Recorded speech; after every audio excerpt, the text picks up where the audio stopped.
Noel Xuereb huwa l-ewwel resident fi ħdan waħda mid-diversi djar ta' Aġenzija Sapport li fil-jum tat-Tlieta tlaqqam kontra l-COVID-19. B'kollox fl-istess jum tlaqmu 8 residenti u 7 ħaddiema mill-istess residenza biex bekk skatta l-proċess biex jitlaqmu l-persuni b'diżabilità f'pajjiżna. Waqt konferenza stampa ġie spjegat li t-tilqim fid-djar ta' persuni b'diżabilità beda qabel iż-żmien previst hekk kif dan il-proċess kien mistenni li jibda f'April li ġej.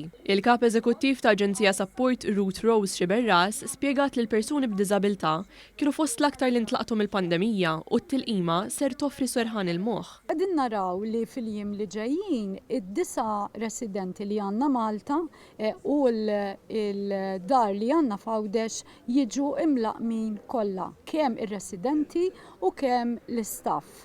Jiġifieri u nisperaw li sa 15 oħra kulħadd ikun imlaqqam u bekk inserħu ras anke il-familji tal-persuni b'diżabilità li joqogħdu magħna.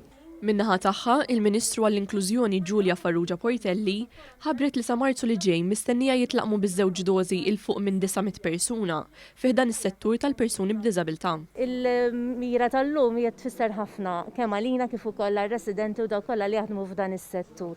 Kollox avvanzajna mill-Mastru l-awtu istedin fi frar bdejna dan il-proċess. Fiċ-ċiklu kollu se naraw li sal-aħħar ta' Marzu jkollna 933 persuna bejn residenti u ħaddiema li jkunu ħadu it-tieni doża tal-vaċċin.